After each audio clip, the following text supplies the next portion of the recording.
なんで勉強しなくちゃいけないのかってよく聞かれるんですけど、それはもう答えは簡単です。自由になるためですね。リベラルアーツって言葉がありますけれども、勉強すればするほど人間は自由になれるんですね。例えば新しいスキルを身につけたら、それだけたくさんのことができるようになりますよね。例えばプログラムできるようになったら、それを使って人工知能を作ったり、ロボットを動かしたりできますよね。英語が喋れるようになったら、その分いろんな仕事ができるようになりますよね。歴史を知ったら、その分過去の失敗とか過去の成功事例から学ぶことができますよね。学べば学ぶほど自分の中にある道具学の道具が増えていくんですね。自分の中の絵の具の色がたくさんになって、もっと色とりどりの絵を描けるようになるんですね。もっと素晴らしい音楽が奏でることができるようになるんですね。そして対人関係もそうなんです。実は脳の仕組みから言うと、学ぶことの最大の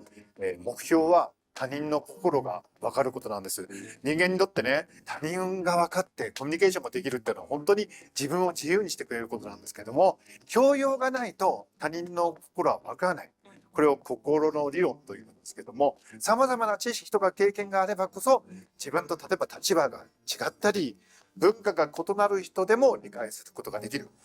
学ぶことの目的はより自由になることです。そう思ったら勉強楽しくなりませんか？さあ一緒にイマジネ大学で学びましょう。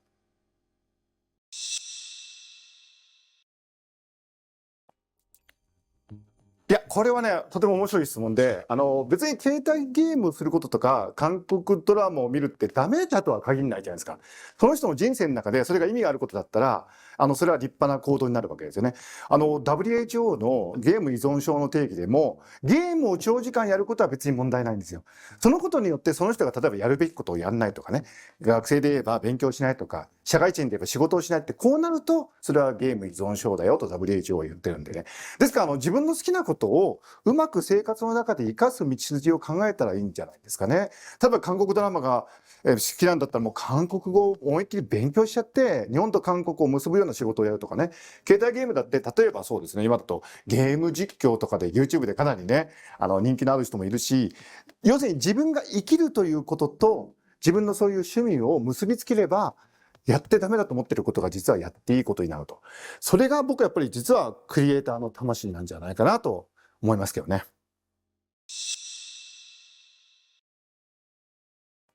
実はですね、この番組、イマジネ大学の広報は、現役の高校生なんです。その広報からいただいた質問がですね、英語ってどうやって勉強したらいいんですかっていう、これはですね、ズバリ言いましょう。パターン学習なんですよ。これ日本語を学ぶときと同じで、とにかくたくさん聞いて、読んで、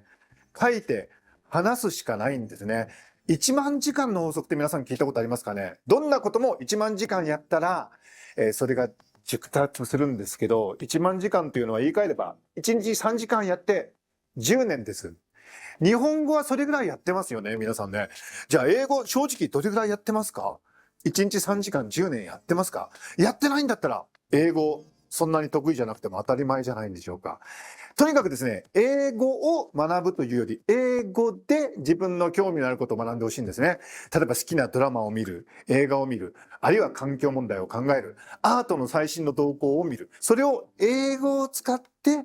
学習するという姿勢で1日3時間、10年続ければ、どんな人でも英語の達人になります。英語のテストもね、もちろん大事なんですけど、皆さん日本語のテストって受けたことあります？ないですよね。テストとは無関係に自分の知りたいことを英語を使って学び、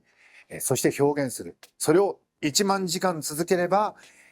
皆さん英語のマスターになります。ぜひこのイマジネ大学で英語の1万時間の最初の一歩を踏み出してください。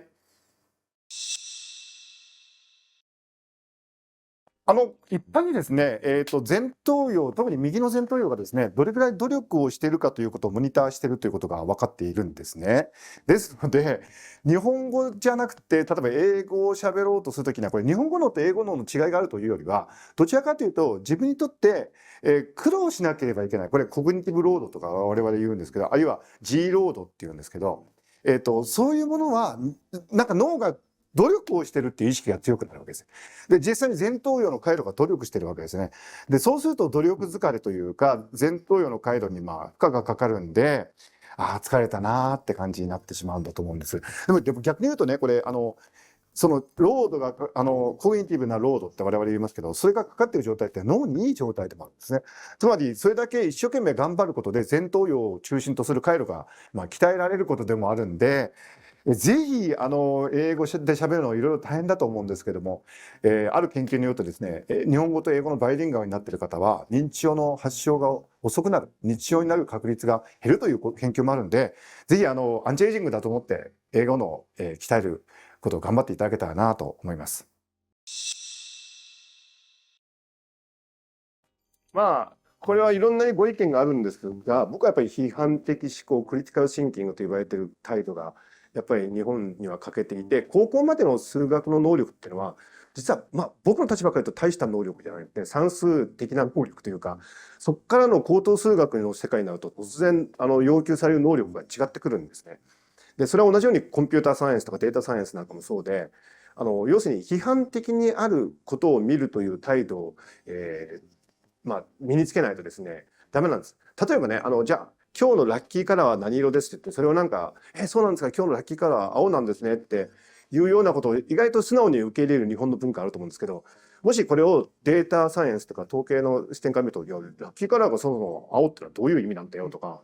じゃあ、青い服をつけていったらいいのか、それとも青いものを見た方がいいのか、青い人の近くにいればいいのかって実験条件が違うじゃねえかっていうようなツッコミを中学生ぐらいでできるような日本になったらかなり発展すると思うんですけど、逆に言うと日本人はなんか素直であることとか、ナイーブであることに価値を置きすぎなのかなと。ですから、やっぱり批判的思考を身につけて、そもそも高校数学なんて大したことで、算数じゃんっていうふうに言えるような高校生が増えてくるといいかなと思います。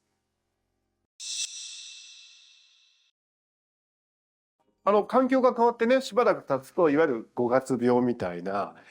朝起きてもなんか、学校とかね、会社に行きたくないなっていうような反応が起こることがあると思うんですけど、この時ね、無理しないことが大事なんですね。で、脳の働きからすると、実は体が答えを出してる。何か無理があるというか、何か自分の中に引っかかるものがあるから、行きたくないなっていう判断をしてるわけです。で、その後どうするかっていうのは、これいろんな、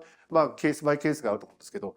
一番いけないのは、何かこれ理由があるからそうなってるんだと。その理由を解決すれば普通にいけるようになるんだって思うことがいけないんですね。単純に休むのがいいことが多いんです。脳っていうのは理屈だけで動いてるんじゃなくて、やっぱり身体と結びついて、その時の直感というものがあるわけですね。この直感がクリエイティブには非常に大事なんですけども、その直感が今は行きたくないなという答えを出してるわけなんですよね。結局そのクリエイティブってことは自分の内なる声に従うってことですから、ある意味ではね、こういう作品を作りたいっていうのも内なる声なんですけど、いや、今ちょっと行きたくないんだよなっていうのも内なる声で、逆に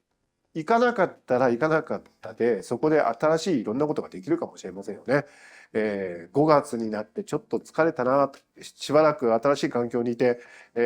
ちょっとなんとなく体が億劫になってるなっていうか、それも一つのクリエイティブな直感だと思って、